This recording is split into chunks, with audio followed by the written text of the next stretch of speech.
How are you? I'm good, man. Good. Yeah. Looking forward to my next surgery. Yeah. Excited to get it over with. Yeah, you've been getting mad surgeries, man. I know, dude. A lot. Yeah, I have like 8 scars in this foot alone. It's pretty crazy. Yeah. I'm not excited. I'm not excited for the recovery, but you know, Mm-hmm. I'm excited to see what not being in constant pain does for my mental health. Right. It opens up a lot of, opportunities and doors when you think of it like that. When you got something that's constantly, you feel like it's holding you back, and sometimes it is, and Yeah. sometimes it's mental. But you've still been doing what you love to do, Yeah. regardless. It didn't take away your whole. Yeah. Yeah. I'm making the most of it, for sure. Yeah. That's good, man. I'm proud of you. Thanks, bro. Real stories, real people. This is how we heal, by turning our pain into power. All right, welcome to another episode of How We Heal, turning pain into power. A casual but trauma-informed conversation between myself, your host, Daddy Magic, and today's guest, Edward Bernier. Edward Bernier. What up, y'all? Yeah. Let's do it. Okay. All right. Was there a point for you when your art became necessary? Absolutely. What brings you joy? Hanging out with family, hanging out with friends, going to events. Even if I'm not doing art, I'll try and be at like an art show or a musical show. Going out dancing, stuff like that. That stuff makes me happy, makes me feel good. Yeah. Living in the moment and finding those moments. Are you a good dancer? Yes. Okay, yeah. Absolutely. Hell yeah, man. When we're all kids, we're all dancing at all times almost. That's true. That's true. You're right. Yeah. And I think when we kind of lose that, whether it's dancing or even doing art or pursuing, like it can drain your force out, and you lose energy. Yeah, man. That's something that comes up a lot in this show is keeping your inner child happy. Absolutely. Yeah. While maturing at the same time. Yeah. When you feel invisible, what helps you feel seen, and how do you help others feel seen? I got to reflect on myself and put it out in a song or, a painting. I direct all my energy and focus on what's the next idea that I want to release to the world. Letting them see themselves in my art. And that's because I saw myself like a way of communication spiritually without people really noticing it. So I think reaching out to people, helping people out, and in turn it inspires people.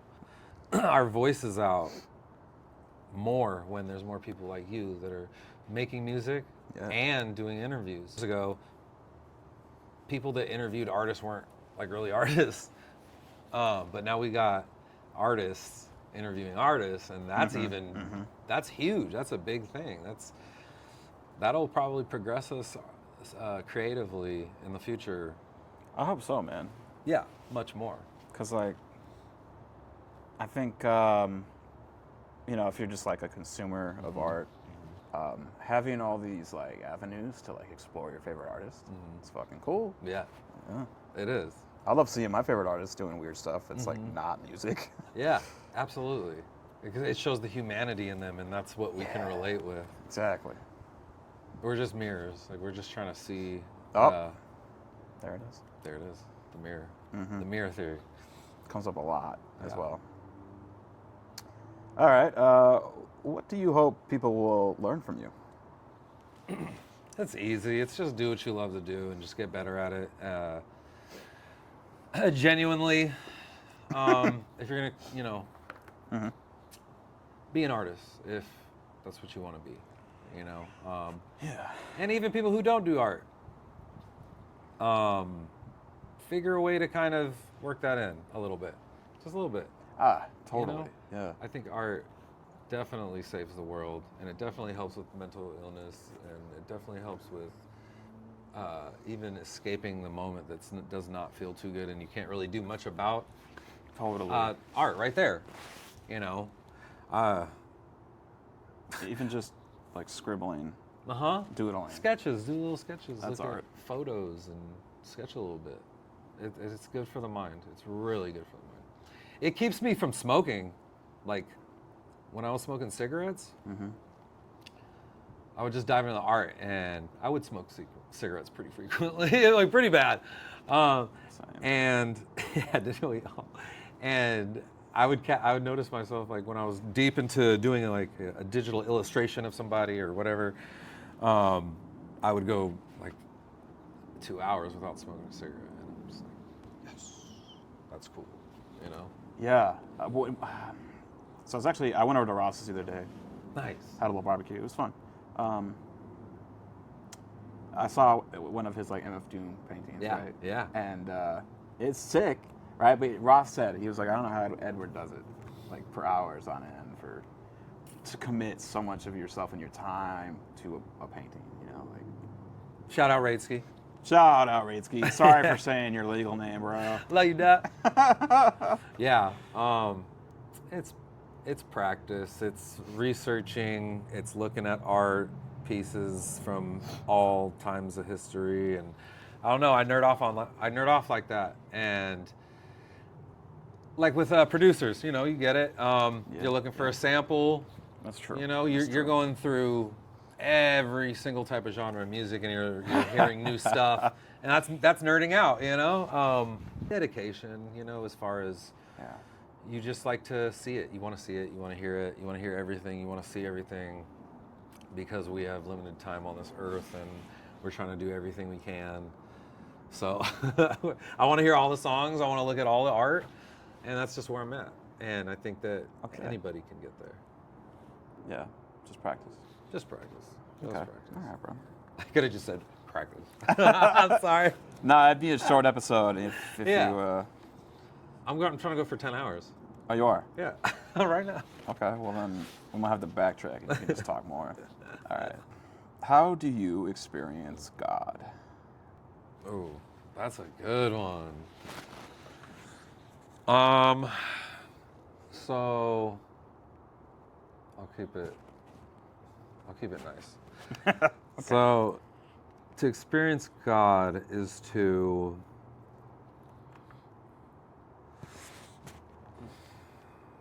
I think that all humans inherently know the golden rule, but also connecting with the world in a positive way. Because when you do the right thing and you fight, you know, bad thoughts, and you want to do the right thing because it's just is, you know. And I think that that's experiencing God. I think, you know, doing things you love to do is expanding your life for longer, you know. Your life is going to last longer because you love doing what you love to do, and you want to continue living, and you want to have family, you want them to continue living, so you do your best to do the right thing, because it just ups the odds of our lives. Because, you know, we're very different from animals, although animals are very fucking intelligent. Sorry, my French. Aren't you French? Yeah. Yes, I have some pieces of French in me. Yeah, you can say whatever you want then. Je m'appelle Edward, tu t'appelles comment? Comme ci, comme ça. That's God. I think, you know. Doing the right thing. Doing the right thing. Yeah. That's cool, man. Loving yourself. Even at times that are fucking hard to love yourself.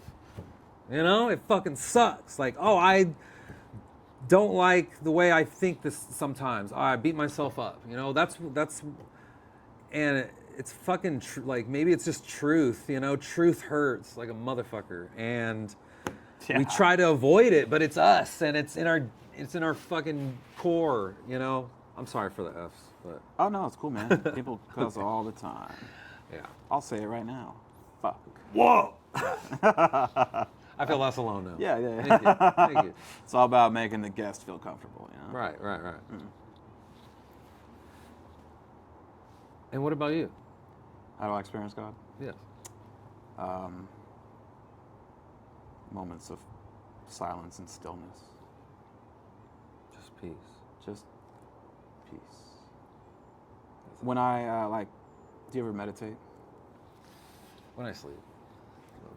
When you sleep? All right, bro. Well, when you come out of a meditation, Yes, I've done it. you kind of re-enter this reality with nothing but your awareness. Right. And it's like this, Reset. yeah, almost, yeah. Yeah, so, I don't know, the wind, whenever I get like chills, like I don't know where I'm like, ooh. Like, ooh, that's life. Like, Yeah, it feels good. Isn't it? God's a little freaky. Freaky deaky. Yeah, man. And yeah, I've had crazy spiritual experiences when I was younger. I talk about it actually quite a bit on the show, but Do you? I can share it with you right now. Please.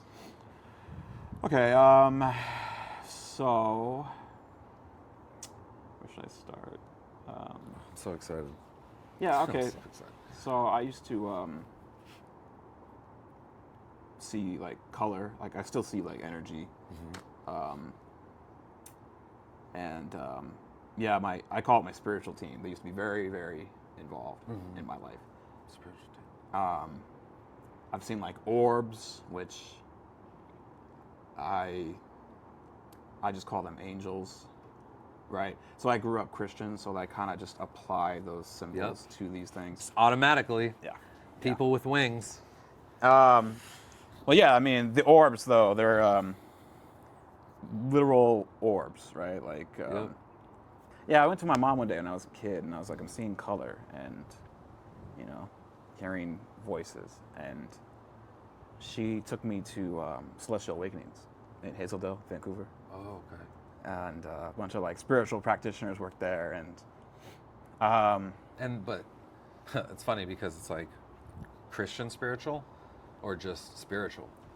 I never really thought about that, to be honest. I just needed guidance, and they were there. So yeah, so you accepted it. but yeah, I think at this point, like, we were out of the church and not practicing Christianity. But my mom has had similar experiences, so she had a place to take me, you know. Wow. That's good. And yeah, they told me, you know, like, don't fear it. Like, yeah, it can be scary for sure. Raid Ski the other day, it was really funny. He said he isn't looking into his dreams at all. He's like, I don't have time for that bullshit. Yeah. And I was like, you're missing out on some crazy knowledge, bro, in your dreams. And I used to have horrifying nightmares that were like related to my trauma, but I wasn't aware of that until 27. But my spiritual team was heavily involved in that whole thing, in the whole process, almost like they were trying to help me stay on the right path. And were they interpreting dreams for you? I saw Archangel Michael in a dream once, and I was experiencing a nightmare, like a reoccurring nightmare, and Michael appeared, and he like put like a dome over us. Wow. Was he massive? Was he huge, or was he? I don't know, like 8 feet tall or something. Okay, so he's kind of tall. He's pretty big. Yeah, Big dude. Yeah, he's pretty big, pretty cool. But he put this dome over us, and he was like, "Listen to your dreams, you know, like you're trapped in this reoccurring nightmare, but this is your mind. Wow. There's always an alternate path in your dream that you can take." And yeah, and he told me, "Listen to my dreams," and I was really young when that happened, and I've been, you know, one day analyze my dreams since. Yeah. To kind of get a better idea of where my subconscious is at. And I had another experience years later where I used to just meditate for hours and hours and hours, and I would travel. And I remember that's so cool. I tried accessing the Akashic records when I was younger. This is like the Akashic records. Yeah, have you heard of that? I have. The Akashic records is like this dimension where Alistair. No, keep going. Did you hear about it from Aleister Crowley? I believe so. Okay. I heard that he attempted it, Sure. Some people say it works. Some people say it didn't. Who knows? Sure. Well, I fully believe in it. Yeah. I mean, yeah. Yeah. Well, they say it's this dimension where all knowledge, past, from. present, future, is stored, and there are these like scribes, spiritual entities in there who, you know, They write scripts and. Yeah, they write. They Sounds like our brains. They keep. It's like honestly, our brains yes. are the dome. Yeah. Our voices are the little scripters that just. Yeah. Well, they keep records of everything ever, always. Yeah. And you can go there if you're allowed entry. I wasn't initially. Interesting. But in my mind, I was deep meditation, and in my mind, I like went through like this wormhole, and I saw the doors, and there was a monk who appeared, and he was like, "You're not ready," and he like kicked me out. Sounds like some astroplaning, for Yeah, sure. probably. Yeah. It sounds like what people experience when they take LSD, or not LSD. I'm sorry. Like, what? DMT? DMT. Sure. Yeah. People always talk about small little gnome-like people, which is a lot of people. It's like a massive. It's weird. I haven't seen any gnome-like people in my Yeah. travels. Very, very cool.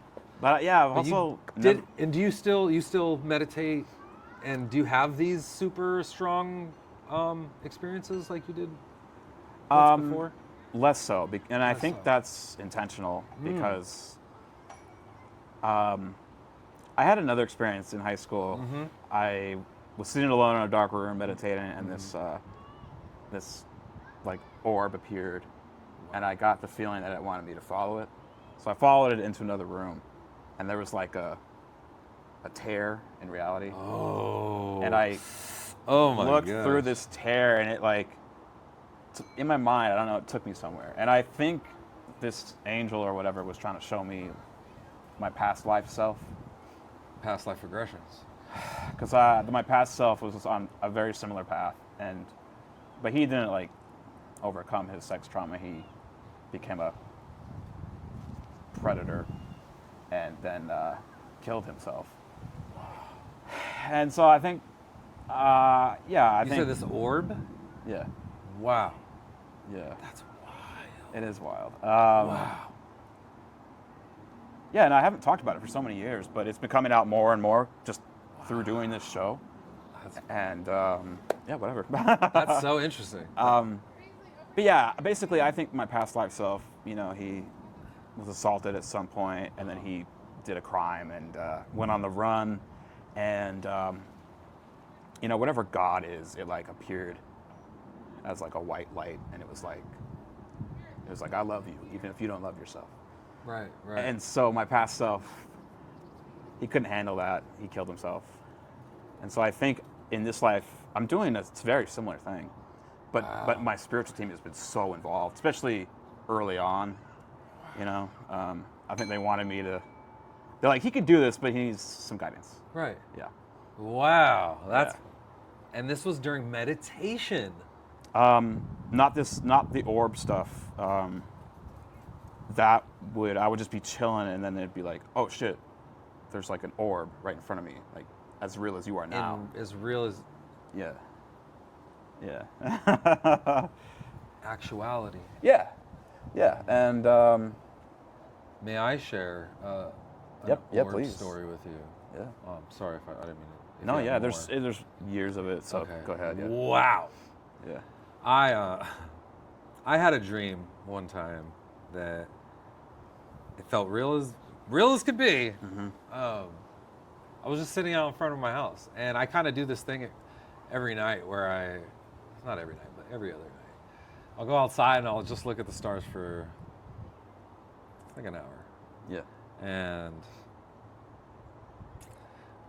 in my dream, I went up to like this small tree in my front yard, and I laid down, and I just started getting sucked up into the air, just violently. Whoa!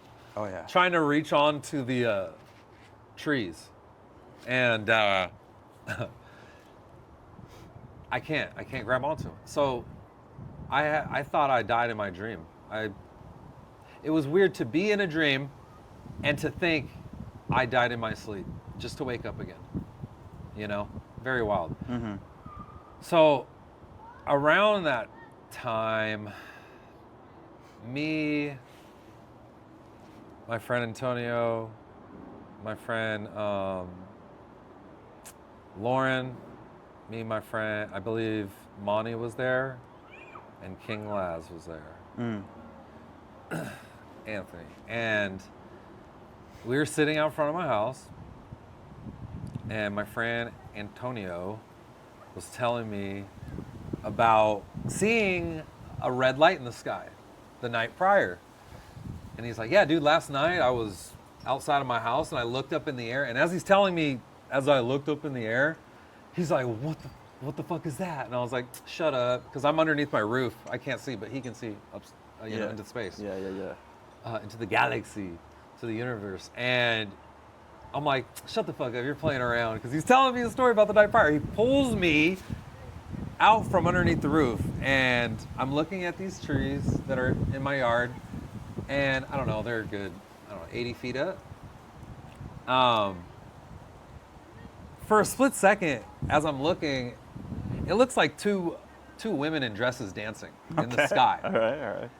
And I'm just like, what is that? Like, what am I looking at? Because it almost looks like it's a star and it's far away. But Right. But the weird thing is that it wasn't bright enough for the whole world to see. And they looked far, the depth perception was weird. And I start to focus in, and it's these two like light sources. This is before like drones were out. This is, I don't know how many years ago, 8, 7. Sure. There's no sounds, and they're doing this. They're just doing this, and I focus in, and they were close. They were close to the trees by my house. They had just came from behind them, and I could see the small dim lit light that was reflecting off of the tree. I looked at real hard, because this is the most wildest thing you could ever see, and it looked like these crystal balls that had plasma, that like holographic plasma, that was swishing back and forth in the glass balls, and that was where the lights were. They were kind of warm, but not bright enough for the whole neighborhood to see. So we are freaking out at this point. We are like, what the fuck? Losing our minds. Just what is happening? Is the world ending? So they're still just doing this, and they go over my street, and they start going up Canyon Road, and they go like this, whoop, and become one. Okay. And then they're just flying around, just moving around as one, doing that same little rhythmic dance. And we're trying to run around, see if the other one's in front of the other one, and no, it's like staying like that for a good 3-4 seconds. So they pull apart, then they eventually pull apart, and then they start kind of accelerating, but maintaining that perfect dance. But they're accelerating, and then they just go Vanish. behind the earth, behind the curtain of reality, gone. Yeah. That's a great way to say it, because that's exactly how it is, bro. Yep. Yes. And it's real. I'm not bullshitting you guys. I wouldn't lie about this. It's true. I never believed in orbs. I used to think, oh, it's a lie. It's something in a fairy tale. Bullshit. But no, they are here. They live amongst us, for sure. Yes, there are spiritual... You know what I felt like? I felt like I was at the bottom of the ocean. I felt I was the smallest creature known to, Sure, man. And there's levels to this shit. Yeah, I don't know about you, but whenever I look up at space or like look at like, there's that amazing That feeling. iconic photo of, just endless galaxies. Right. And a lot of people say they feel small, but it makes me feel like I'm exactly where I'm supposed to be. Yeah. You ever- you Feel ever- Comfortable. Like, Yeah, I feel comfortable in my place in reality. Right. Absolutely. Okay, I do cool. too. And All right. you got there's different levels to everything. Just everywhere you look is just and you feel like a god, that you can create life. You can I don't want to say take away life, but I said it. So, Hey, well. you can smash an ant. You can. But you don't have to. Yeah. That's beautiful. It gives you a choice, and Dude, that's something but that's who your character is, that's what you want. Like, I think we are who we are based off of, like, definitely our choices, whether it's small things like, some people like killing animals, like shooting deer, like, Yeah, I know I'm saying yeah. it's a bad, I mean, if you're doing it senselessly for no reason, yeah, it's kind of garbage, right? Because we all kind of universally think that. Sure. But, That was amazing. That was God right there. I don't want to kill you, though. Yeah. That just showed my whole character right there. Now everyone's going to be like, dude, try to kill a bug. Dude. And I don't kill bugs. I actually don't kill spiders. You're God, the bug is God. Yeah. You're swatting. That was I'm an act swatting. of God. God's fucking with me. I'm fucking with God. That's an incredible experience. And the fact that there were so many of you there to Yep. witness it, We all saw it. incredible. But yeah, you asked me about my alien experience. Yeah. I tie it into my spiritual. Right, because all Experiences. kind of Yeah. connects some dreams, So, space. yeah, I used to have horrifying nightmares, and a part of those nightmares were like alien invasions. But they Had a were, couple of those. were never there for me. They were like almost cleansing the world, but they were like protecting me. Whoa, interesting. Yeah, so like during a meditation once, Michael appeared and he put me in touch with this alien. And he appeared as a gray, and he had like the almond eyes, and his energy was so fucking intense. And he was pissed that I was there in his space. But then once Michael was like, no, I set this up. And the alien was like, all right. It was weird, man. And Wow. That must be such a crazy experience. it was crazy. Yeah. And he told me, the alien, I started calling him elder brother. I don't remember why, but he told me that he serves as a protector, and the protectors usually work behind the scenes. It's very rare for them to meet people.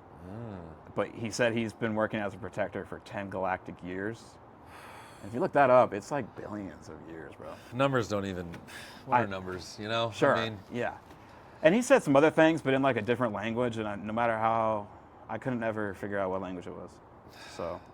time is just a measurement, dude. Like it's And, all one day, right? It's all one day, but it's not. It's Yeah, like all time is happening congruently, right? it's very hard to. We're not meant to particularly understand it. No. We can try and like a little bit, just like our ocean. We don't know the bottom of our ocean. I about lost my mind. Like, for a few episodes there, I was asking guests, like, Yeah. why is Why? the universe? Why is it? Why? Yeah. What comes to my mind is The Simpsons. One of the intros is like Prius. Is it Prius? No, it's like.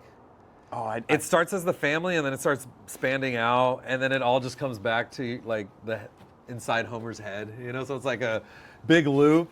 I think that's it's kind of Homer's what I think face, about. but like on a tadpole, and then Yeah. like it goes through all Evolution. Yeah. they've done it all. Simpsons have done it all. Yeah, it's sick. Very creative. Yeah, a lot of wild spiritual experiences, and yeah, I don't know. Can I tell you a nightmare? Nightmare I had? Yeah, man. It's pretty wild. Well, I wasn't really. It wasn't really. That's what confuses me, I guess, about it is I wasn't afraid. Yeah. So does that make it a nightmare, or is it just a dream? I think depending on a lot of factors, and it's really up to you Okay. to interpret yourself. Right. So. Okay, I'm gonna go with. So I was walking along this like canyon that was elevated pretty high, like a cliffside, Yeah. and on the other side was another cliff. So it was like this. Okay. Weird. I don't know. There's fire in between both. I'm not gonna say it was hell, but looked similar to what people say would describe as what hell is. I'm walking along the side, and there's veins on the wall, just veins, just everywhere. And then they start. I'm like, what the fuck? What's happening? What is happening? And I get this flashback, like a flash in my head of not a flashback, but a flash in my head of like tarot cards Yeah. and like a skeleton riding a horse skeleton. And I'm like, what the hell is going on, dude?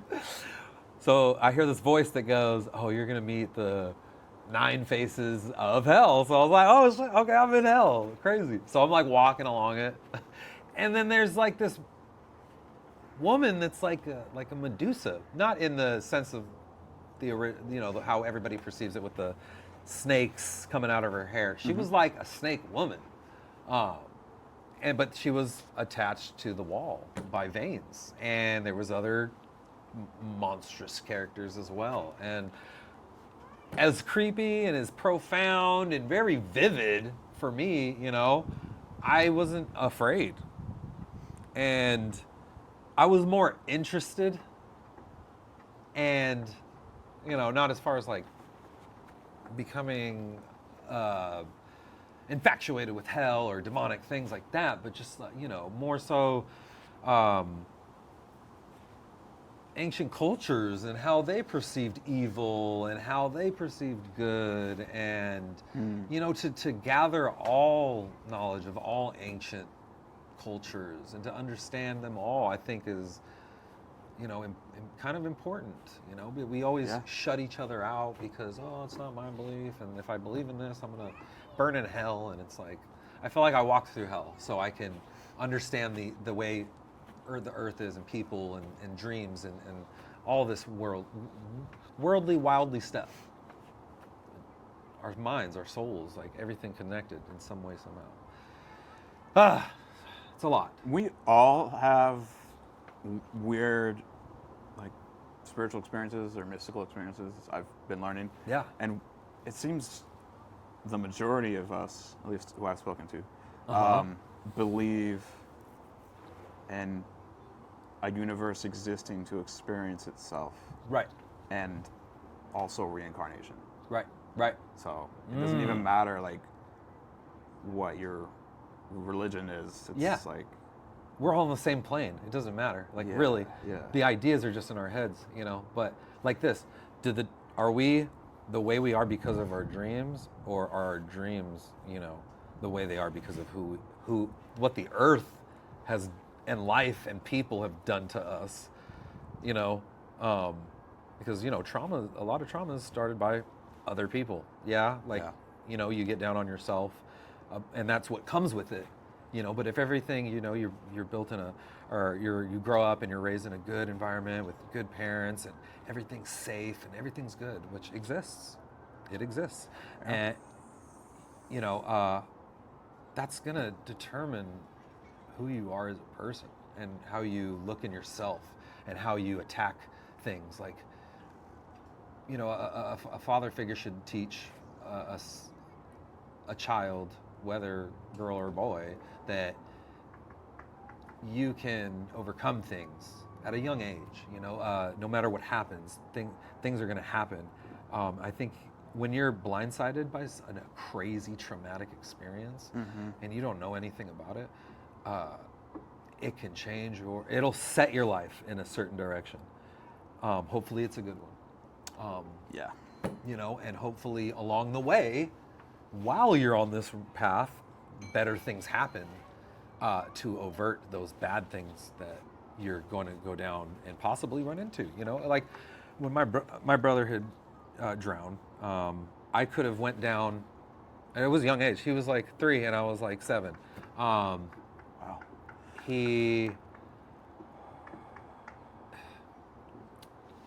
That could have made me hate life, hate everything. But I was in Taekwondo as a kid, and it taught me perseverance. It taught to love yourself, to do what you can at a young age. So I think that really helped. Taekwondo helped you become, kind of steer you on the... A spiritual ninja. Yeah. Yeah, I've fucked up in my life for sure, hella times, and Me too. To feel sorry for yourself does nothing but kind of raise yourself into this like not taking accountability is dangerous, I feel. It was done to me. It was done to me. It was done to me. Yes, there are going to be things that have happened to you that you didn't want, but fuck, that's life, And I think that's life trying to get you to fucking live, because people that, and it is hard to fight trauma. It's so hard. It's hard, and I think that we should be teaching our children at an early age about maybe spirituality and life instead of to always play. I think at a young age, I believe in other countries, they teach their children to get along with another at a young age. And people are very respectful. I believe that exists out there. Yeah, like I always hear, like racism is taught. Absolutely. Yeah. Absolutely. It comes with what the person represents and what the other person reflects on that person that doesn't like. Because, okay, you don't like a person because they're black or gay. It's like, you just don't like yourself. Yeah, You don't like yeah. humans. You don't like yourself. And, religion pushes that even harder, makes people divided.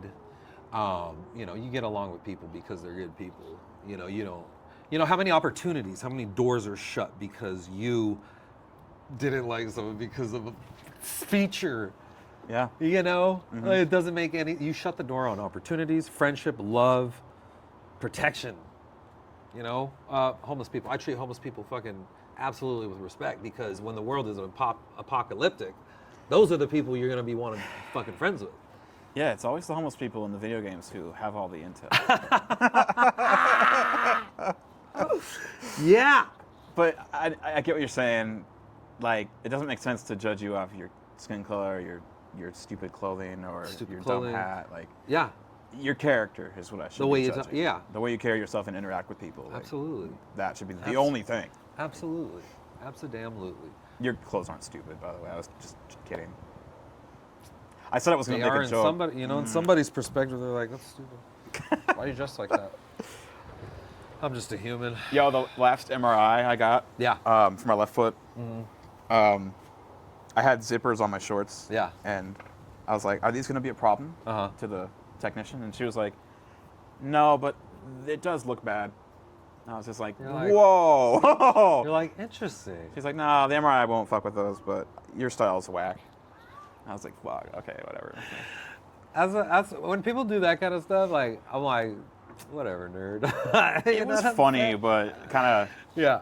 I honestly like when people just Joke cut around through like the that. bullshit. Yeah. And, yeah, like, But, I had no comeback. I was dumbfounded. And it's perspective. Like, some people, I have a friend that he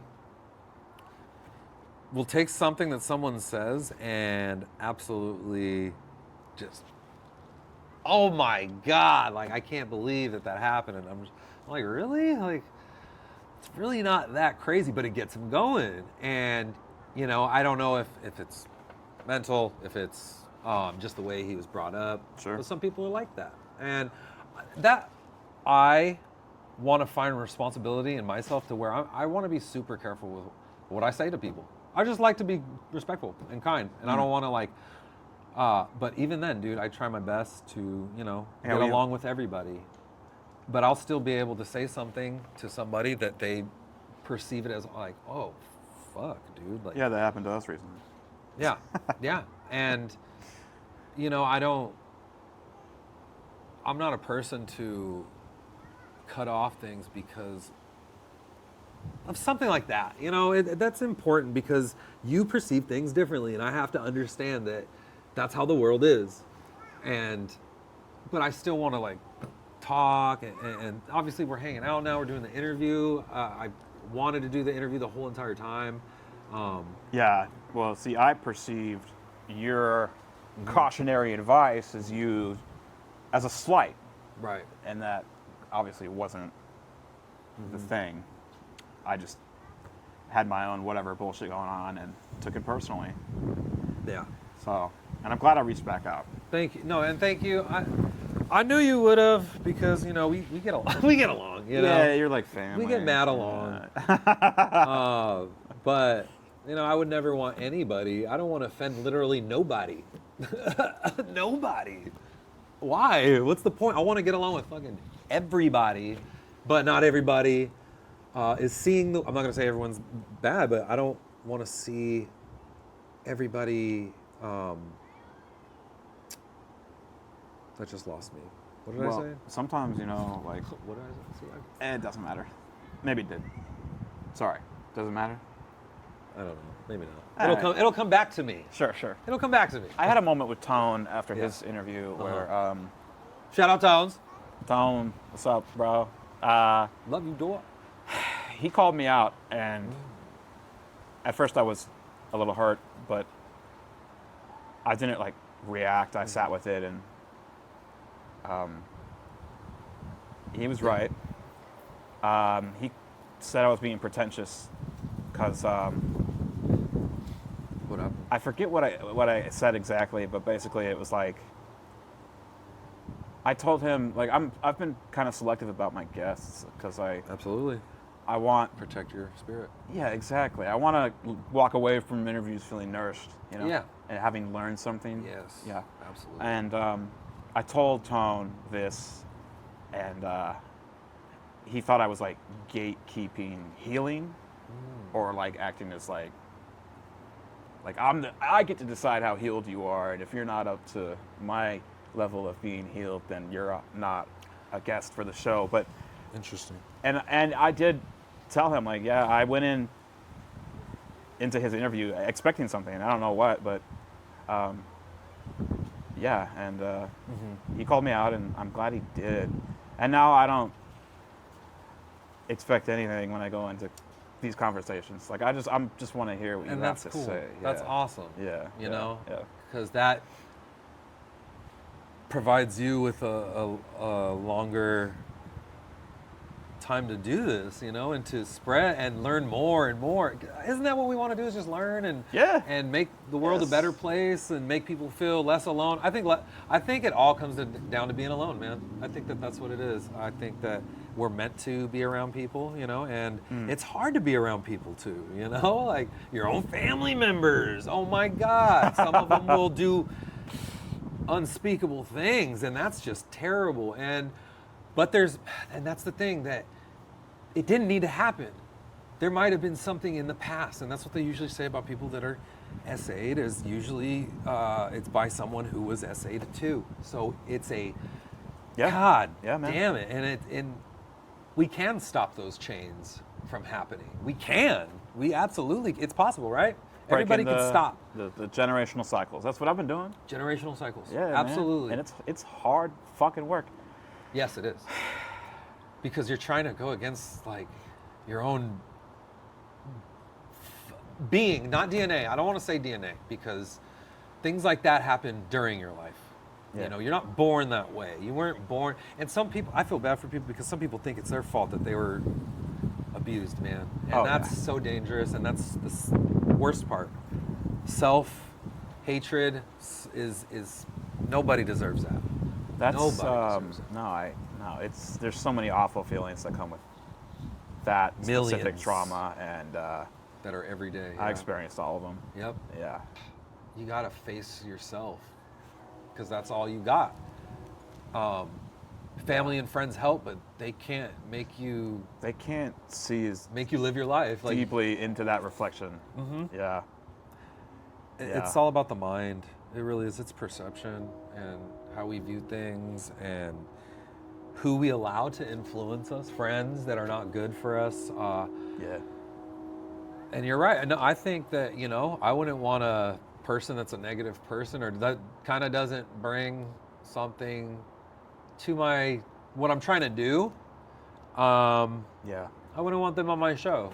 But I can also see what tone means, because if so there's truth in everything. Oh, absolutely. I mean, I don't know if I've said this out loud. Maybe I'll cut it. I don't know. But my criteria for guests is people I think have the ability to tap deeper into their emotions. Yes. Not operating from their ego, and they have clarity. They're not abusing substances. Yep. That's pretty much it. Yep. You know? Absolutely. I feel like that makes for a good conversation. It does. I think that's really cool, because if you think about it, it's kind of like hip hop. When hip hop was like starting, whoever had the dopest tracks were getting pushed by the DJs. Yes. The DJs chose, because the DJs were DJing at parties, and whoever made the crowd go Wilder, yo, this is the guy. This guy's talented. He's saying some really cool stuff. That makes sense. Nowadays, the internet just, who's the most ridiculous? Who's the most ridiculous? And that's how cultures die. But yeah, you could have a separate show where it's literally just all the douchebags. How about that? You know, like. But yes, in all reality, everybody should get a chance to speak their piece. Is what I believe.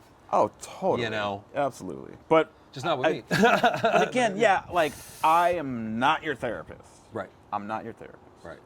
I'm down to talk about. I like lay down. Yeah, you can if you want to, man. Whatever makes you comfortable, all right? But yeah, I'm not here to like diagnose anyone. I'm just here to listen and. Yeah. But see, I guess what I was trying to push was that, yeah, both sides is needed. And that's life happening in its rawest form. You're learning. Yes. He's like giving some critique about maybe a different, and that idea could not even be the idea that you're going to use, but it like inspires something else, you know? And that's cool. That's life in a good light. I'm curious what you think about this. So I interviewed Munko Payton he's the drummer in IC Double. IC Double. With IC. Oh, I don't think I've met the drummer. Okay, cool. But shout out. Shout out you, Peyton. Shout out Dallas. He's also in Munko. I see. I interviewed them, and they talked about, Dallas brought up how, like, whatever you feel doesn't influence you actually is. Yeah. And then Peyton talked about, like, the yin and yang. Yeah. So, like, Dallas was like, I don't like My Chemical Romance, so I'm going to make music that doesn't sound like them. But they're influencing me to make that decision.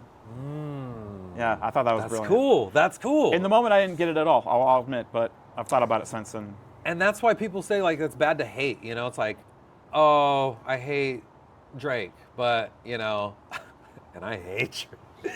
But there's some things that he did that was like, oh, that's cool. Like, that kind of inspires me to do something in my own vision. Drake Bell from Drake and Josh? Yeah. Weird, exactly. Man. Hate that guy. Weird. Hate that guy. Yeah, no. Yeah. And I really like that. So that's why it's always good to just, you know, enjoy the rain. Yeah, man. Yeah. There's all these little nuggets of wisdom. If you're looking, you'll find them. Absolutely. Frick yeah. Frick yeah. I'm changing my ways. Frick yes, brother. Frick yes Productions. Frick yes Records. I have 2 more questions for you. Do you want to save them or you want to do them now? I want to do them right now. Let's go. All right, Edward. What's a recent victory that you're proud of? Recent victory. Finding my calling has been kept me happy, kept me being who I am. Your calling? Yeah. Being an artist, or? I guess that, like, yes, being an artist and just trying to just inspire people. Yeah. Even though at times I get like low, you know, I get down, I don't post and stuff like that. That's all I want to do is just inspire people. That's it, and that's my recent victory, I guess. It's ever so, you know, in the moment. Yeah, bro. It's forever. But as far as what you mean, recent victory was I went and did a movie with with a good friend of mine, and it was so awesome. It was a really fun time. Shout out Nate Owens, I love you. True inspirational person, super awesome, and left my car in Portland for 8 hours, and it got towed.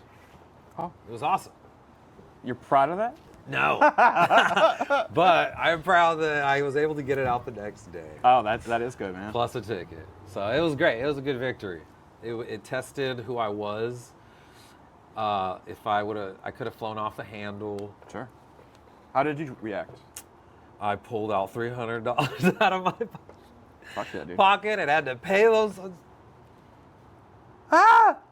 that funny? Like, you get this opportunity to do this movie and you get paid for it, which is great, but then your car gets towed immediately and you're like, well, there it goes. We're a little in the red, baby, but we still did art. You know what I'm saying? Still made people happy. That's a victory. Yeah. Though I sacrificed financially, spiritually, I freaking won, you know? And that's the war. That's the war. Oh, yeah. It's actually a battle of self. Yes, Yeah. exactly. What was the movie? Huh? The movie that you did, what was it called? I don't know if I'm supposed to even say it, Oh, okay, cool. which sucks. That's And fine. DNA. Which, All right. but yeah. I'll let you know, though, as soon as... Okay, bro. This. I have a new question. I changed up the questions quite a bit. Freestyle questions? actually. I don't care, dude. Anything. This one's been on my mind. Yeah. It's something I've recently started doing. Yeah. How do you practice self-respect? I practice it by talking with myself in my head. Do you see yourself doing that? Do you have dignity? Would you allow somebody to do this to you? Can you defend yourself? Are you strong enough? I think that these questions are super important with thyself and our physical. The mind is can be your heaven, quote unquote, or your box. Yeah. I think that kind of helps my spirit. It soothes my spirit that, you can be helping people out there more, that I need to step out of myself. I need to step out of myself and be more for others, because I feel in my mind I'm strong enough to be there a little more for people than even my own self. I feel like my traumas I use as like damaged armor. It's damaged, but it still will protect me through other things. I use it as like a superpower. Though I've been through so much like pretty fucked up shit, and I wish I want to like share all these things, but I also feel like it becomes so mucky. It's a lot.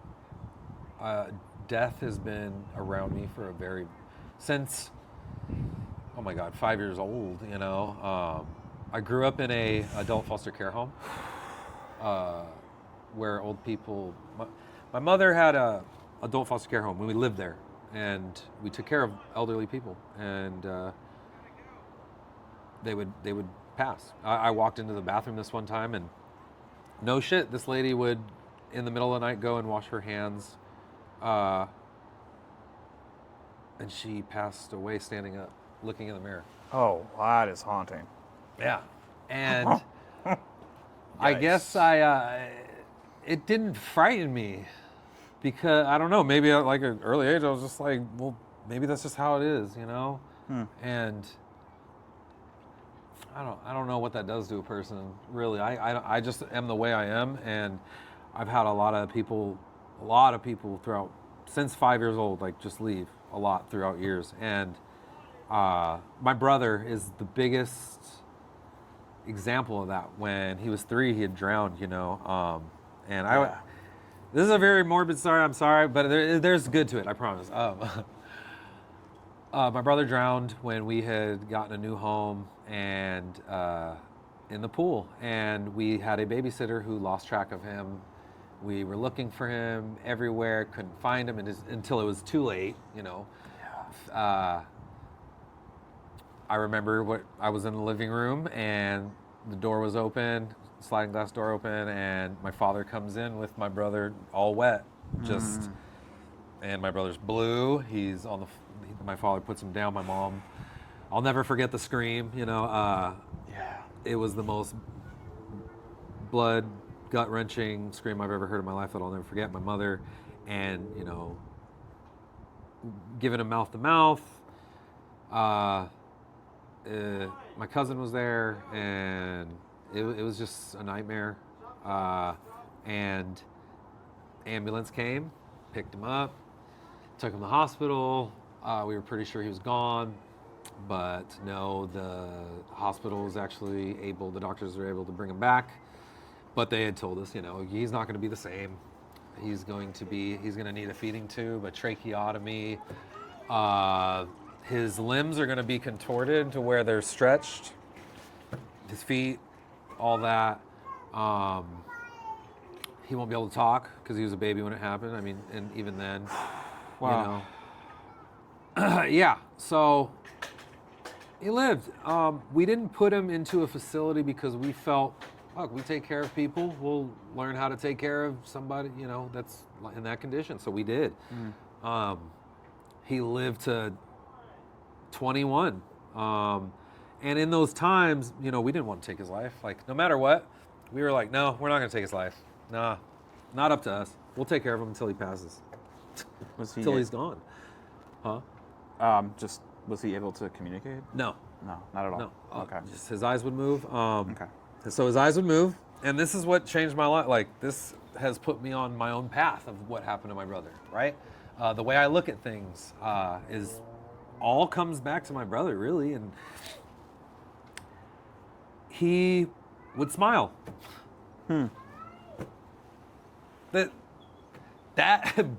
That made me probably like look at life so fucking positively. It's disgusting. Like, dude, if this kid who's trapped in his body for 21 years can smile when he sees us, and he just didn't want to be alone, and that's basically what happened. And he showed me that, damn, bro, I have nothing. I can't let nothing break me down, dude. I can't let nothing kill me. I can't let nothing take me out, because fuck that. And he passed away at 21, and he was nothing, and he did nothing wrong in his life at all. Literally, never done a thing wrong in his life. Mickey Bernier. And he lives with me every day. His name was Mickey? Mickey Bernier, yes. Oh, man. Yeah, but it's a beautiful thing. It was a beautiful thing having him. It's a beautiful life that I've chosen because of what he showed me. You know, and might I add, my father fucking left, like, not even a year later, months later, my dad left. We were a whole family, me and my sister, my little brother, my dad and mom. Yeah. After that, mom started seeing another guy. He was a good guy. He was cool. He was fun. He was more loose. My father was dope. He was cool. We were in Taekwondo together. We were a family. And my mom started seeing another guy. His name was Ron. And Ron, he went to go and protect his sister that was getting harassed by a dude. And the guy, Ron, knocked on his door. And he was like, come out here, I want to talk to you about my sister, blah, blah, blah, fuck you up, whatever happened, I don't know. Turns around, and then Ron gets hit in the head with a baseball bat. And he's fucking goes to the hospital, and he had a successful surgery. And then an hour later, he died. Wow. After that, mi madre started dating a guy was a drunk. He's a douchebag, piece of shit. Hit me one time, but I didn't take that shit. I fucking was like, I have the tools to defend myself. I'm gonna fuck this fool up. I'm gonna fight him. So, but I had to be. I was abused by him. You know, he would say stupid shit. He pushed my mom. I had to break his nose. You know, and it sucks when you can't do anything about things like that. You know, and it fucks with you because you feel regret that you couldn't do anything. So it's important for us to know that we can do something. Sorry, that's a little side note. So That's all right, man. after that, you know, it's years of dude just being a douche rag, being a piece of shit, and just being an alcoholic. Finally, he left, and then my mom started seeing another guy who was kind of like, he was better. He was like, he drank, but he was cool. He was a nice guy, good guy. And he gets beat up by a couple military guys in front of my house. Military dudes.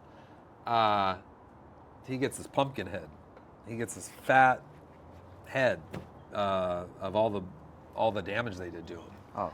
So he's healing, and he goes out swimming with his nephews and nieces, and goes out to the river and fucking drunk, and he drowns. And you know, I have it in my family too. It's like my grandmother my grandmother, my mom's mom, she had a husband that got into a car accident and was, killed, and like a lot of her I don't know. So it's a lot of that going on in my life throughout the years, and then so what happened to my brother, and then you got friendships that pass on, and you got friends that are dying of drugs and Yeah. suicide, and now this is where we're at, and this is how we have to like be here for one of each other to talk about what we've gone through, because I don't know why, but it's better when someone else has been through shit like you, because it just feels like they get it. You're not alone, and it all comes back to being alone. But when someone who hasn't been through something that's, as catastrophic, it kind of doesn't. Even though it's a beautiful thing. Thank you for everything, but it just doesn't feel like the same, and that sucks, because we should be able to say what we feel and let it fucking heal us, like really heal us. Yes. But it takes time. Sorry, long tangent. So I just want to protect people and be there for people and talk with people, whether it's through art or through interviews or through life, whatever it is. I want to learn and help and just share information. Not obviously everyone's information or stories. But, I completely understand. Thank you for saying that. yeah. On the show, especially. Yeah. I mean. Yeah. Yeah, so I obviously death is a part of life, but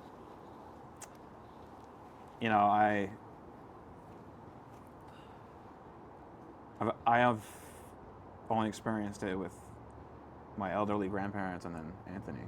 And Anthony was like, Right.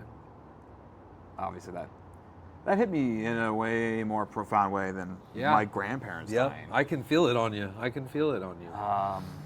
And he was like my first real experience with death, I guess. And A friend. yeah, I loved him a lot.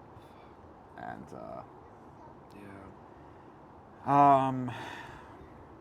it really shakes your world. Absolutely. Absolutely. Does it happen? Obviously, it never gets easier. How do you carry so many deaths with you? Because I guess it's, I think that the Taekwondo and disciplining yourself, and Tupac did it. He talked about like these kind of dark undertone pieces, so it bleeds through, and I think that that's where you see it on the art. Totally. And that's the expression of like, I'm not saying I don't like to not paint beautiful portraits. I love doing that too, but creativity comes from dark places, which is weird, which is very weird. That makes me think, when I was a little boy, everything I drew had a smiley face on it. Like the sun, the house, the trees, everything, right? Because you were wanting that. It's like a reflection of yourself, and you're putting it out there in the world. Well, after I was assaulted, yeah, my drawings changed. They became darker. No one was smiling anymore. Right. But it's interesting, how that comes out. Yeah, you're right. Like, it's like bleeding out. and even now, like my sorcery, I feel like is a great outlet for my anger. Absolutely. Darker. I feel it. Yeah, man. And that's awesome. Yeah. And it's beautiful. Like we wouldn't be who we are if we didn't go through these things, like we're here, we're good people, like no matter what. And that's what other people need to see, that we need to see that it's like, damn, this guy been through some like pretty fucked up shit, but look how resilient the human spirit is, that you can go through something so traumatic but still be a good person, because you want to live, you want to keep going, you want to protect people, you want to be more than just a human, you want to be a force that evildoers don't want to fuck with, or fake people that pretend to be good people, rats and I want my energy to be so strong that it and fears off uplifting. douche rats. yes, that the flies of the world are like, Because you know why? Because when you go through a lot of fucked up shit, it really makes you like tough, you know? And then you're like, but your head is the true answer of like, how am I gonna perceive this situation? Because I'm not trying to be out here like being a douche rag to everybody, right? I'm not trying to be an asshole to everybody. I want to be a good person, but how do I fend off douche rags? You know, like, but your confidence in yourself, the way you stand, the way you walk, the way your spirit's moving through the world. People go, oh shit, I kind of don't want to fuck with that guy. You know, it puts you on we're all on the same level, but sometimes we feel like we're not. And that's not good, because we should all be confident in what we say. And like, if I say something, I should take accountability and apologize if I feel like the other person, you know, felt a way about it, so we can continue on, you know, the way we can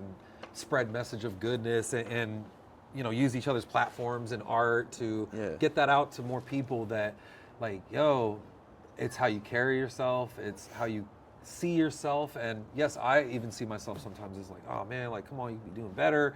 You just look like you rolled out of bed, you know? And I feel like when I do art and when I talk with people, my spirit just gets a little more like, whew, you know? Like, it's nourishing, man. It's exciting. Yeah, it is exciting, because it's like, hey, look at all this life out here. Oh, yeah. And life, it's so easy to dwell on terrible shit. Past traumas, current traumas, whatever, When Anthony, you know, when I got the message to Anthony, oh my God, I went outside and walked. I walked the block, just one whole block, and just let it out, you know, let that shit out. And, you know, when I was doing the song, Messiah Tears for Anthony, I cried multiple times. It felt good, because I felt like he gave me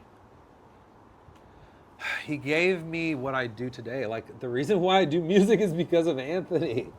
Literally, he came over with a computer one day and was like, we're gonna make music. And I was like, all right. And dude, that made me who I am right now, you know? Yeah, that's fucking exciting, man. And fuck, dude, like, we were there for him. We were there. We tried. And he knows that. You know that. But that's the thing, is what's scary about life is you can think like, I didn't do enough. And then you're just beating on yourself. You're just sorry. Pause. But it's that, I guess to run back to your question is like, does it get easier? It's how you look at things. And you have to come to terms with, yes, there is good from a funeral. There is people that come together and meet, and life is spread through funerals. To not be afraid of it, because fuck, we'll probably see him again, you know? That's what I like to think. I don't know. I'm not gonna fucking say I fucking know 100%, though a lot of people on earth that claim they know what happens after death. You know what's even better? That we actually even got to fucking experience it in the fucking first place. True. And those type of thought patterns that I try to implement and shove into my brain are important to survival. So carrying loss and tragedy doesn't get easier, but you can change your perspective on what you do with those experiences. Yes. Though when someone goes, they're not gone, dude. They're not gone. Doesn't make sense. They are here. They are here. They were here. Like, they live in your memory bank. They're ingrained in the things you do, the way you laugh. Like, you'll do something and it's like, damn, that kind of reminded me of Anthony, you know? So it's like, those things kind of make me happy make me not afraid of death, and not to be too sad, like to just beat myself down, like, fuck, I could have done something else. Though I did have that idea. I did. Same. Of course, multiple times. But I have to beat it, like, you have to beat it in your head that it's like, I can't, Anthony, if I passed, I would not want you to fucking beat yourself up. Fuck no. Never. And I know you wouldn't want that for me. You'd want me to just, what you did for the good, I'm going to take that and spread that when you're gone. Yeah. Because there was so much to Anthony. Yes, so much. And my God. I've been learning, like, especially with Anthony, you know, not everyone knew the same Anthony. Absolutely not. And Absolutely not. He was not. Oh man, but we all are like that. Yeah. And throughout time and what happens to us and how we perceive what happened and how we can. It's not what you get over; it's how you get over it. That's what my friend Duden told me years ago, and he's right. Though it is fucking hard. Yeah, it is. I really struggled to turn my grief into art. Yep. And I had a lot of conversations with many people who were just saying, like, it wasn't your job to save him. It was your job to love him. Right. And you succeeded. Yeah. You did that. Yep. So Exactly. Yeah. And people take life too seriously. I mean, yes, like one day we're all gonna die. Like, we're all gonna go to the same fucking place, whether it be. Oh, there's a great song. Do you know it? Maybe I'll tell it to you first. Called "Do You Realize" by the Flaming Lips. There's a great lyric on there where they're like, "Do you realize that everyone you know someday will die?" Yeah, and it's a Fire. really beautiful song. And that's crazy because everybody does know that. That is one truth for sure. Unless you're a reptile person and you. Turtles, bro. They can 13 days muted. Yeah. 200 years old. Yeah, isn't that wild? Oh, That's crazy. I saw a meme recently. I just made me think of that, the turtle thing. It's a beautiful thing. Yeah, so this turtle, he turned like 110 recently. Yeah. It's turtle. Darwin, right? Darwin? Maybe. Mr. Charlie Darwin. Damn, I mean, they make turtle soup, so. I've never had it. I don't think I ever will. Unless it's already dead, but I'm not going to kill a turtle myself. I think they're beautiful creatures. I don't want to kill a fucking turtle either. On an island, and you need to fucking eat. Right. Like, is your brain just gonna go, fuck that, I'm eating that turtle? Or are you gonna starve sitting next to a turtle? That's pretty interesting.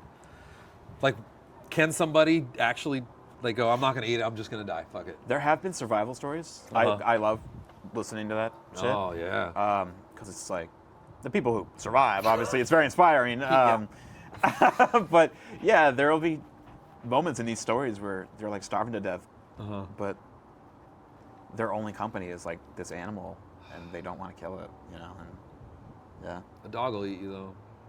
If you're dead. Yeah.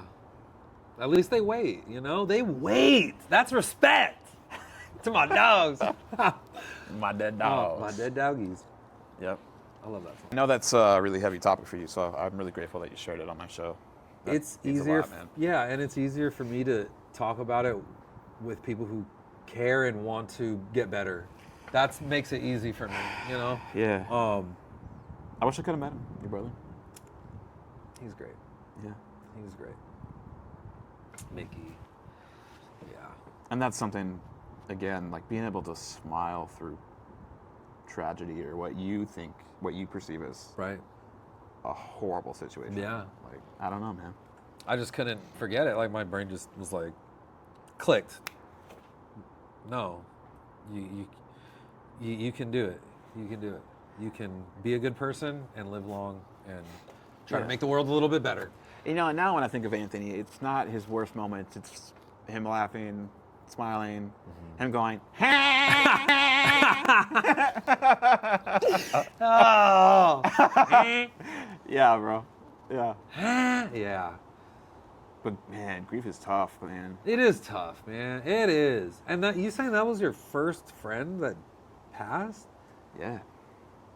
I'm so sorry, man. Yeah, the fucking first one's As soon as I found out what happened, I just exploded into tears, and then I tried to hold it in at his funeral, and I just couldn't. I couldn't. I was Thankfully- tearing up too, man. Thankfully, you were there to hold me. I needed that. Yeah, of course. Um, But fuck, I have to because it's me. It's me, and I see me when people are sad because I've been through it. Yeah. So I want to fucking be there and fucking hug anybody who's fucked up. I fucked wanted up to in offer their you a hug, but emotions. you were mid-story, so I don't know. Do you want one now or? Okay. You know what I'm saying? I'm told I'm the best hugger too. You give great hugs, man. Hell yeah. That's what I do.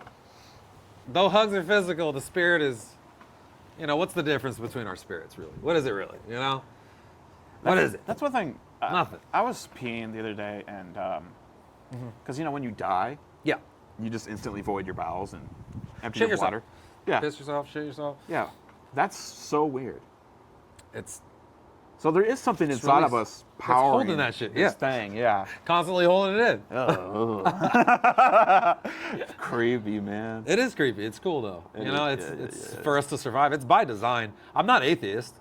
I'm not even gonna. Well, I wouldn't even say I'm agnostic. I believe that there's something that created this for sure. I mean, there's got to be a fucking creator, right? Like, I just call or it. maybe the Earth just fucking. Maybe I don't. I could be fucking wrong. Okay, and I'm okay with that. Dallas had an interesting theory. Did outside of what we know as reality.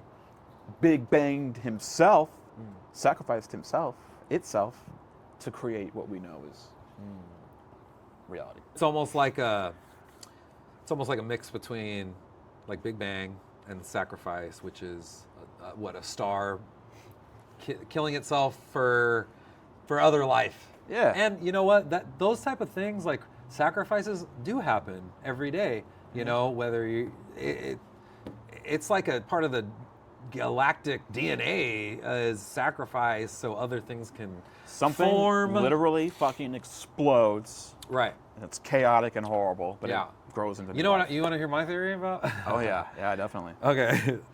And this ties along with the whole mirror thing. I have this theory I call it the mirror theory. There's probably already a thing called the mirror theory, but Sure. this is only what I call it right now. Probably call it reflection theory.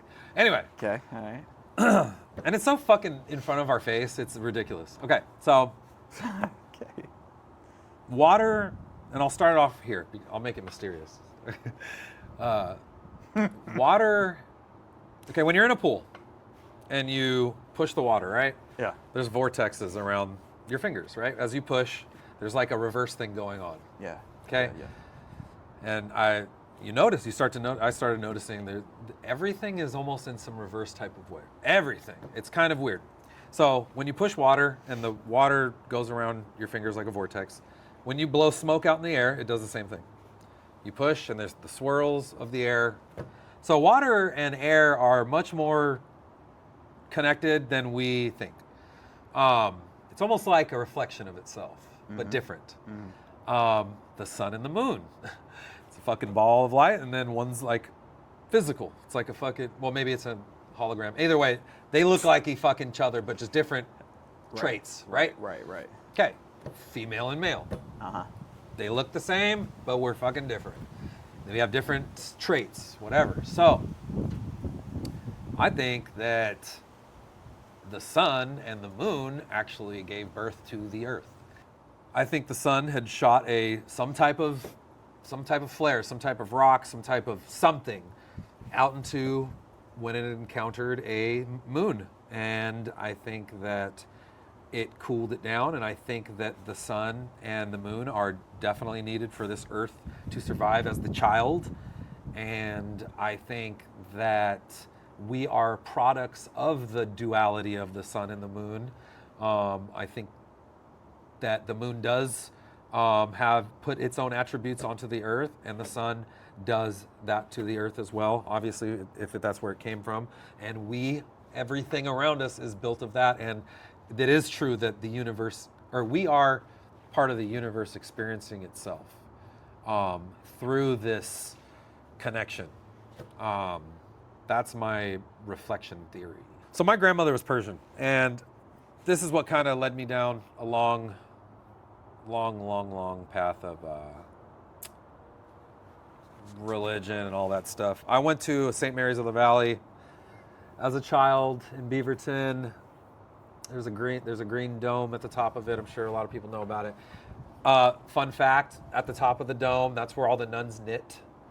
Oh, that is fun. Yeah, that's fun. That Fun is little fun. fact. Thanks for that, man.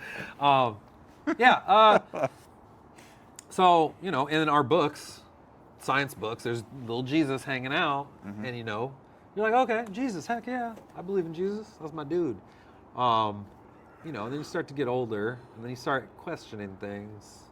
Why is Jesus white if he's in the Middle East? Isn't he brown? Shouldn't he be brown? And then, you hear things like, oh, well, Jesus is black because in the Bible it describes him with the hair of wool, and skin is burnt brass, I believe the quote is.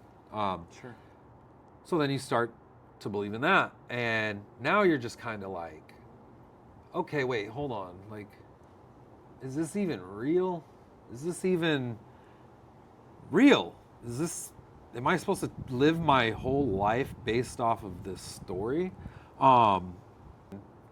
Research other fucking cultures and other ancient stories where, you find other truths, other people's beliefs. Why not? Why am I don't want to be a part of something that's going to punish me for researching other things. Yeah. I don't think it's right. I think because those people are people too, and we're people. And isn't that the whole thing that it's about? Is about just being with each other, not being alone, learning about others, teaching the world to be better. So, my grandmother's Persian, so I started to look into Persian, Sumerian texts, and you start to find similarities in the Old Testament that comes from ancient Sumerian texts. And so that's kind of where I'm at, as far as I kind of keep my spirit away from religion. Yeah. Excuse me, sorry. Sorry, yeah, I'm getting boring. I'm just like No, I'm tired too, dude. I try to keep my spirit away from religion. That's what I like to learn about ancient cultures. I think is the most important part, and I think you should hear out everybody and not just if the world's a puzzle and everybody's culture is the piece. Why worship only one piece? Why not listen to everybody? Why not listen to science? Why not also listen to historical evidence? Why not listen to hard-hitting facts? Why not listen to Egyptian lore? Why not listen to Sumerian texts? I love Egyptian lore. I do too. I love it too. Incredible. It's dope. It's great. It's original. It's got some of the first writing devices of resurrection, But there's other cultures too that talk about resurrection, And I don't know. I try to be careful with just one religion. I try to see everything. Why not? What's it gonna hurt? I like to pull whatever I want from anywhere I can. Right. Whatever makes sense for me. Yeah. Absolutely. Some people don't like that. Oh, you know why? Because they feel that something else is happening and I'm not a part of it, and I feel a little more alone, and it's getting more secluded. Yeah. And it scares people because they're going to be alone. And what if what they're doing is wrong, and they're just going off of a manual that is a script? Well, someone said I don't wanna- that I should be living this way, so that's what I'm going to do. And I'm not going to question it, Never. because if you question it, you're out. You're out. And I want to be in it. And I want to be in that son of a bitch. Yeah. I don't know. That religion, whatever.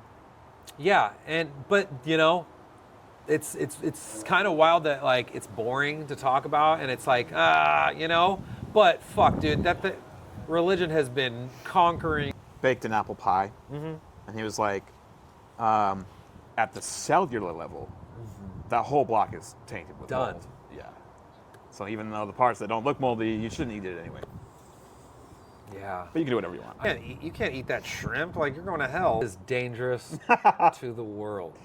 I'm not saying all science is correct. Yeah, even science has got its flaws. A good way to measure the world, but we still don't know what anything is. I mean, you point at a tree and you go, well, it's a tree, but molecularly, I don't know what those molecules are. I don't know what they're made of. This is just language. These are just things we're saying with our mouths. Which is also just made up. Which is also just made up. There's in Hebrew, each letter has a number attached to it.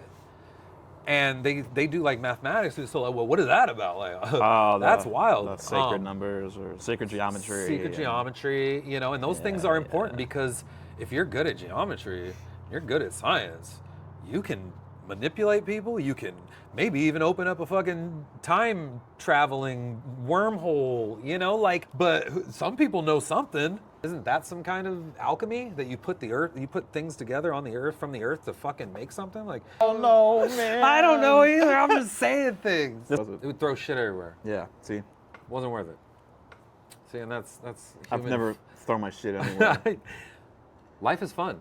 And fucked up. And dark. Wow. But beautiful. Everything. It's everything. And life is everything, everywhere all at once, right? Yeah. That's a good movie. I haven't seen it. It's pretty good. I'm not gonna say it's like Dark Knight or like Donnie Darko, but it's good. What'd you think of Robert Pattinson? He did great. Love that film. I think he did great. I think he may even did a little better, slightly better than Christian Bale. Yo, I watched those movies recently. I love Batman. The I've been Bale on Batman movies, since I was a kid. They're awful. The which one?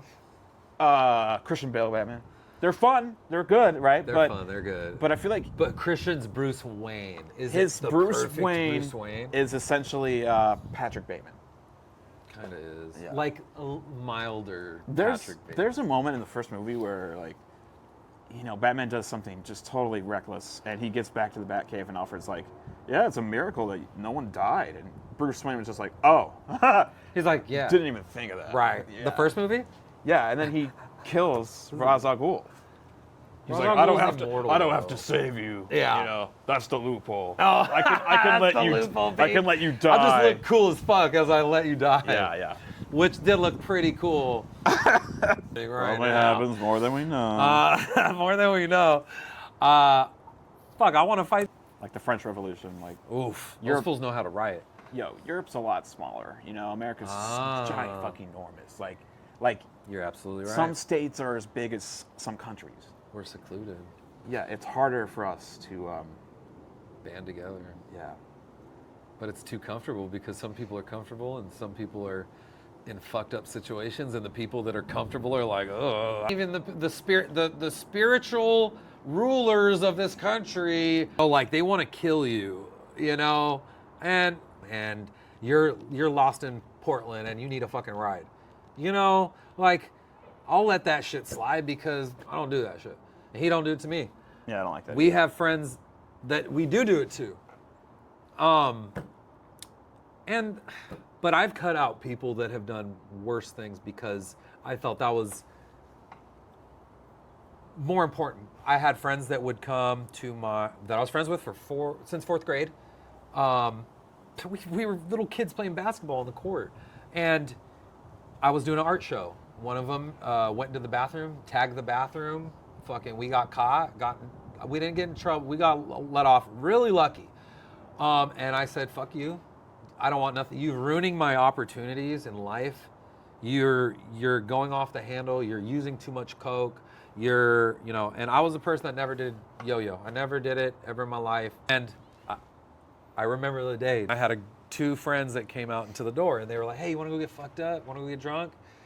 And I remember that fucking moment. It's so crazy. I just look at, like, no, I'm gonna fucking stay here and do art, dude. Yeah. And after that, I had to cut off people that I felt were in the way of my dream, in my way to help people, because I knew my dream was gonna help people. And that's what makes me fucking happy. That's what makes my life want to go further and want to live longer and be with people that want that. So I had to cut them off. I had to, or I was gonna get in fucking trouble and fucking die or end up in prison or whatever the fuck. Yeah. Outgrowing people is rough, man. But my friend calls me gay. I'm just not the person to let that get to me. But it's different for everybody fucking else, and I know that, and I gotta respect that. And I don't go around calling you gay. Like, I'm not. Fuck that. That's I rude. It's appreciate just it. fucking respectful. Yeah, especially if like you are gay. Right. It kind of hurts after a while. And yeah, I want you to be that comfortable with yourself so much to where if a fucking random guy, yeah, friends are different, but if a random dude calls you gay, dude, I want you to fucking stand up for yourself and fucking say, yeah. It doesn't. I don't care what random people have to say. Strangers. Right. Of course, I care what my friends say, especially regarding Right. gay stuff. Right. Right. Yeah, I had a friend recently who kept making gay jokes, and initially it was funny, and I was making them back, but then after a while, I started feeling like I was the butt of the joke, and so yeah, I asked him to stop. And Was it over like weeks or like months and shit, or is it like this one time? it was weeks. Yeah. It started wearing me down, and I just would be like, yeah. So then you're like, all right, did you tell him like, yo, yeah, we're fucking done. Like, stop saying that shit. No, I told him, like, this is hurting my feelings, actually. Okay, good. So can you Yeah. please tone it back. And he did. Yeah, he did. He was And like, that's good. he's like, you're more important to me than being able to. Say those things. Yeah. Absolutely. Yeah, of course. And a good fucking friend that you want to keep around will respect that. And that's the person. And they changed. Yeah. Like that's beautiful, you know. And if he's genuinely inside his head, which we're not in his head, you're not in his head. And if he genuinely is like, yo, that was fucked up, my bad, I apologize. Like that's a good person to have around. Yes. Because it is a jab at who you are as a fucking person. Yeah, exactly. That's what it feels like. Exactly.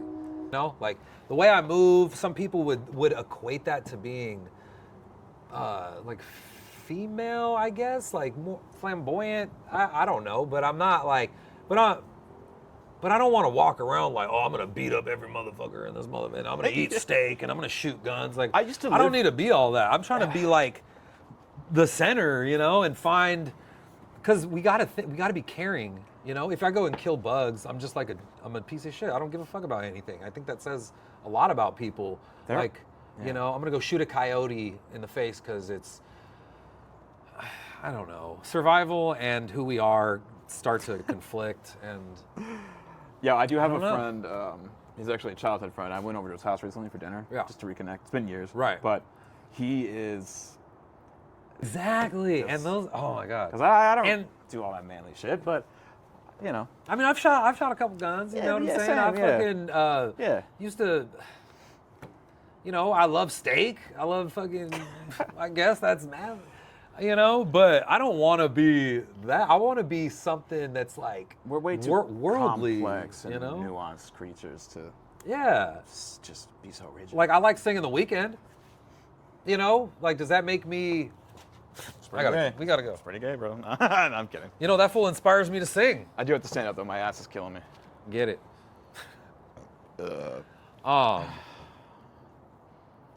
Yeah, life is fun, and more art. I like talking with you, bro. Of course, man. I love talking with. But if it's okay with you, we should close this out so we can go get a beer or whatever. Yeah, let's do it. All right, bro. Grub or something. You want to close it out? Yeah, of course. I've got to close it out officially. Yeah, this has been How We Heal, Turning Pain into Power. I'm your host, Daddy Magic, and this is... Edward Bernier the Fifth, baby! Ooh, the Fifth. Yes. Is that where that V comes from on Instagram? Damn, I didn't know that. Yeah. Okay. Well, yeah, please give us your socials, your ats. Let us know how the people can find you and consume your art. And I appreciate you all for tuning in. I appreciate Daddy motherfucking Magic in this bitch. My man. We're healing. We're having good bro. Conversations. Thank you. This means a lot to me because I hope somebody can find this message and carry on and push that message and have a good life and make the world a little bit better. You can find my socials. I got music videos, painting videos on my YouTube at Edward Bernier V. And then Instagram, Edward Bernier V. And then Facebook is Edward Bernier. I know, that's it. And then what else we got? Spotify, just Edward Bernier. Check out my music, check out my art. More art. you said, so like you're cool with me like putting a music video into your episode? Oh, please. That would be, and if it was all right with you, we could do Messiah Tears. Yeah. Did you want to explain, like give some preface before we just abruptly cut into that video in post? This song is dedicated to Anthony Paulson, aka King Laz, an amazing father, an amazing artist, an amazing friend, who inspired so many people in such a short amount of time. Powerful, and he's with us every day. This song was dedicated to him. He showed me how to make music, how to record music, and started my path into creativity. And it's how I healed my traumas, and all the things I've been through was through art. And fuck, I gotta give Anthony so much fucking credit for doing so. So this song is dedicated to him, Messiah Tears. I hope you guys enjoy it. And more art, stay strong, and learn more and love more. When an artist dies, all their art becomes alive. Though when they walked upon the earth, they ignored your worth. They might giggle at your suicide, might cackle at the pain inside. But how do you expect hyenas to act when in the most pivotal moments of life, all they really know what to do is laugh? Although every minute you worked your craft just to be placed in the back, alone at last, together we're first. But how long was that? I can't keep count, but I got some tracks that got me through all of them days when I thought I was just a waste of life. Now my paintings will be paying the price. I wish you made it home safe that night. Oh, but they weep what they sow. Even the times that you fail, we all know the ones who claiming they holding the gates are really the ones who shutting the door on themselves. Man, that's crazy. That's crazy that you say that because I'm not even gonna lie, family. I'm so happy we having this conversation for real. My whole thing was I thought music was to bring people together. So that's why I don't understand the politics out here. It's like, bro, we could all work together and finally put Portland on the map. But instead, niggas wanna be, oh, look, I'm top dog out in Portland. Nigga, fuck are you talking about? I'm not trying to take over Portland. You can have Portland, nigga. I don't want Portland.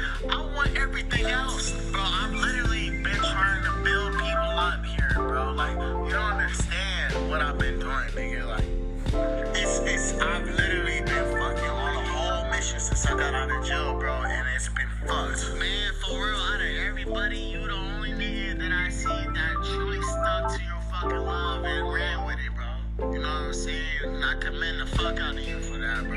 Yeah, family, I really do appreciate this conversation, you know what I mean? Like, you a wise ass motherfucker, bro. You got a lot of wisdom and knowledge, and you rock. Why would I stop? Like, this is the only thing I got going for me right now, so why would I stop it? So you're right. Nah, for real though, for real, I really do love you, bro. Like, I appreciate all this shit. I'm still about to pull up tomorrow if you're still down.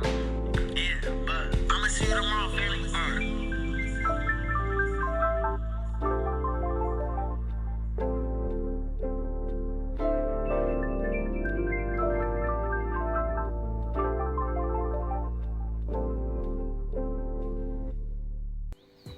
Real stories, real people.